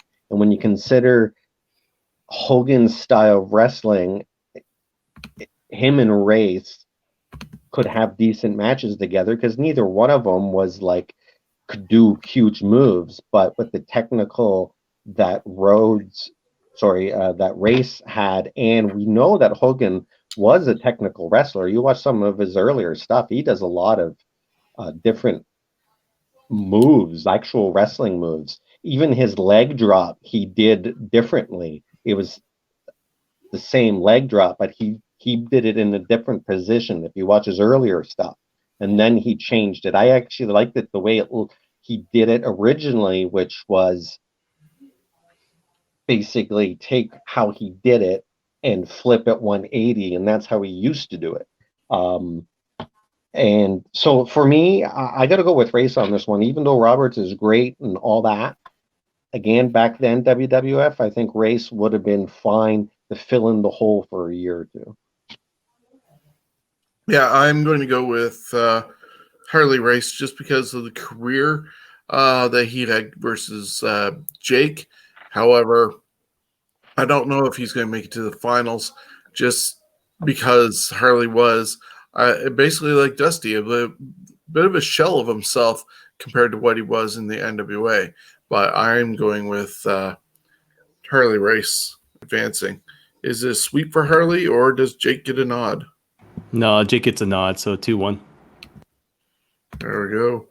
So, as we venture into the third round, Chris Maloney, you want to quickly tell us how the second round went? I'm looking at my sheet. There's a lot of scratch outs here. I don't like this too much. But anyways, we got Roddy Piper taking on the $1 Million Man, Ted DiBiase. It's going to be a little bit tougher for me than the second one. You got Ravishing Rick Rude taking on King Harley Race. So it's going to be interesting. But yeah, two of the members of the Heenan faction busting my chops in this one. So we'll have to wait and see where this goes. Okay. So that does take us to the first matchup of the third round. Piper versus DiBiase.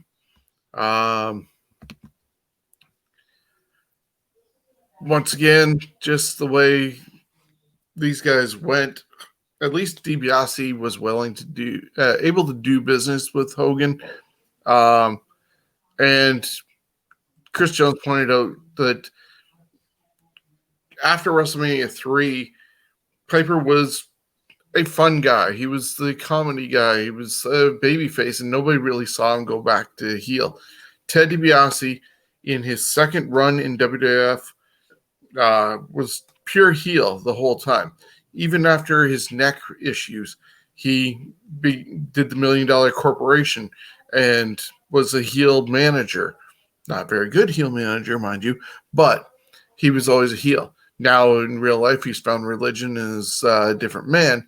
But Ted DiBiase was the good heel to go after the title and be a champion.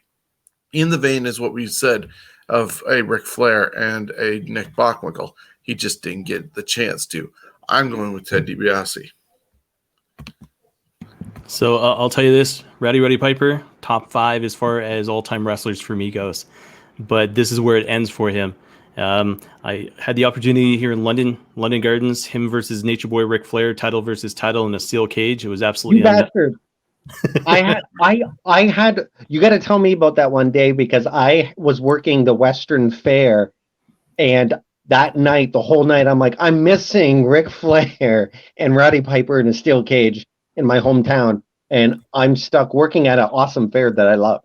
Yeah, I remember cutting up all my old wrestling magazines just to get a Bristol board poster to take with me, and had taken the World Championship and put it on Piper just in one. Anyways, it was a pretty cool moment. But Piper and Flair, I had no idea about the history back then, but to me it was just I love Piper.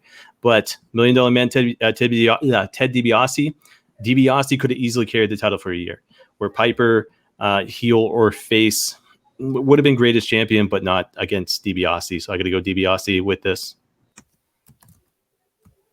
If we were talking much earlier 80s, then Piper would get my vote on this. But DiBiase, yeah, what you guys said, ditto, man, ditto.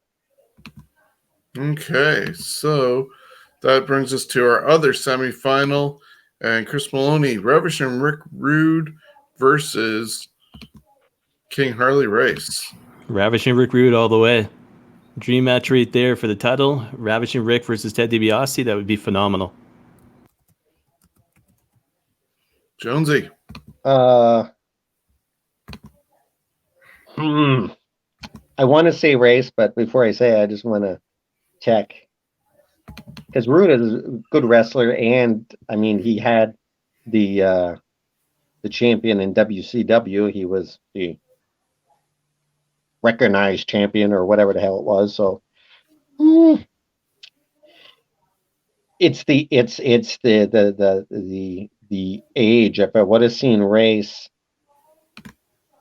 more of his stuff than Rude, but you know what? I'm going to go with Race to give him a chance because, again, a younger Race against DiBiase, that would be. I'd rather see that match than Rude against DiBiase personally, just because Race is an outsider compared to Rude. So I'm going to go with Race. Yeah, that's what I'm doing. I'm going to keep talking too. I would agree with you that Race versus DiBiase would be a really good match, especially with their technical skills and everything that they both possess. But once again, in WWF, Race was not at his peak. This is fantasy, man. Imagine him at his peak. He's awesome. But he came across rather bland. I didn't even find him being a badass heel at all. I am going to go with Rick Rude to meet Ted DiBiase in the finals. See right there, that's where we're heading. So before we get into it, any surprises? Who would you have? Orndorff. You would have seen Orndorff get to the finals? No, Orndorff was a surprise. I was hoping to see Mr. Perfect go ahead. Oh, you would have. Okay, so anybody in the first round that eliminated, would you have seen Hennig in the finals? Can you imagine Hennig versus Rick Rude in the finals? Minnesota. Yeah, the loyalty those two guys had to each other outside of the ring. But so, would Hennig have beat Ted DiBiase in the semis? Oh, now you're talking like that video game series, when the Legion of Doom were the champions. Yeah, the WrestleFest. I'm going to have to go back and play that and see if I can beat up $1 Million Man with Mr. Perfect in the Royal Rumble, RJ City style. So there you go. I'm still looking to find a way of getting that game and playing it again. I've spent so many quarters when I was 16 playing it. Hold on. Yes, that is a public service announcement to anybody young who's listening. We actually used to have to go to a mall, to an arcade, and put quarters in a machine to be able to actually play video games. Okay, I will source the joystick machine that you need. It's probably about anywhere between 150 and 250 bucks, and it comes with that game plus a shit ton of others. I'm just going to get someone else to source it for me. Anyways, that game I walked by today when I went to the bathroom at the Sky Lawn, and the basement is completely shut down. All the arcade machines are off, and it's so sad. I played the Sky Lawn, and the wrestling one is right there that I used to love playing there, but that screen is so bad. I hope they get it refurbished at some point. If not, I want to buy that beast. It'd be an awesome piece of history to have. So, Steamboat is the one I would see in the final. You could have seen Steamboat in the finals? Yeah. That would have been a upper. Remember the Steamboat Rude matches in WCW? They were amazing, just like Steamboat in Austin. Yeah. There wasn't many guys that Steamboat couldn't have a good match with. As I said, his wife was his biggest enemy.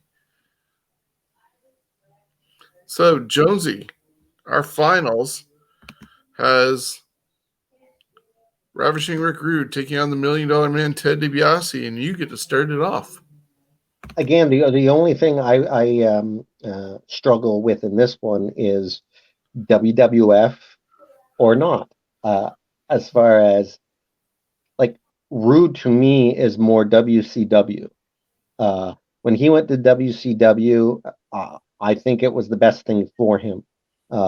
He became what he could have been in WWF, where DiBiase is more of a WWF character, where Rude, he was he was the same, but he didn't, I don't know, he came off less cartoony in WCW than he did in WWF. So, I mean, either guy would fit in. But, if Bobby was with Rude, if Bobby Heenan was with Rude, then I'd go with Rude. So my vote's going to go with Rude because it's fantasy, and Bobby's going to be there right beside him. So Rude. Okay. See, you just convinced me the one way. I was on the fence thinking about it, but when you said Rude's career was better in WCW, I would tend to agree because he didn't have to deal with the Ultimate Warrior. His career, he had better matches in WCW, basically, whether he was with Medusa and Heyman compared to Heenan. I think he was more comfortable with a Paul Heyman, being a Paul Heyman guy, than a Heenan family member. People know that he wasn't really a fan of Bobby's. Shockingly enough, Bobby does have some people who did not like him, including Tony Schiavone. But given that, and what we saw later on with a JBL getting it, Ted DiBiase should have been a shoe-in to have that belt. So for me, it is Ted DiBiase. God, he said that like he was threatening you, Maloney. Chris Maloney, it's your pick. See, for those people on audio wouldn't be able to see that, but I'm making the money signal, so to speak. The thing is, with regards to DiBiase, he was the one guy who triumphed Hogan, and he did it through Andre. He's the one guy who went, hey, I can't beat this guy on my own, so how am I going to do it? And him as a champion, he would have came up with those scenarios to keep that title. So he's $1 Million Man. You could put him on Monday Night Raw or SmackDown today, and he'd fit right in. And we talked about Alberto Del Rio. We talked about JBL. And without the $1 Million Man, you wouldn't have those characters. So, yeah, Ted DiBiase. There we go. So Ted DiBiase is our winner for this week's tournament. That's bull crap. We're still trying to figure out, I think the three of us are going to talk later on or tomorrow about where we're going next week. Legitimate tough guys. I like that one. We're probably going to do tough guys. So we'll get our list together. We've got to have backstories behind it, though. We've got to have stuff to back them up. Yeah. So we're going to do our research. Next week will be legit tough guys. So who would actually take it? We already mentioned guys like Race, Valentine, Haku, probably throwing in a Steiner or two, probably a Dr. Death. And maybe a Butterbean. Maybe a Butterbean. I don't know. We'll have to see about that. But Danny Davis, I heard, was death. Not just including him. But so, yeah, we'll work on that list. And next week, it'll be legit tough guys who would actually win in a real or our fantasy warfare brawl for all version and who would come out on top. So maybe it's going to be brawl for all fantasy warfare. But for November, I'm looking to put together a 64 team or 64 bracket of the greatest Survivor Series teams of all time. And then December is going to have mid cards. So your NWA US champion, WWE US champion, WWF Intercontinental champion, and WWE Intercontinental champions, all 64 doing that one. So November and December are pretty much figured out to a certain extent. We'll figure out the actual entrance to those, and that'll be those 2 months. But next week, we are coming back with the greatest tough guys. Before we go, because we're already 2 hours, just with the rich history here, Chris Maloney, you got anything to promote?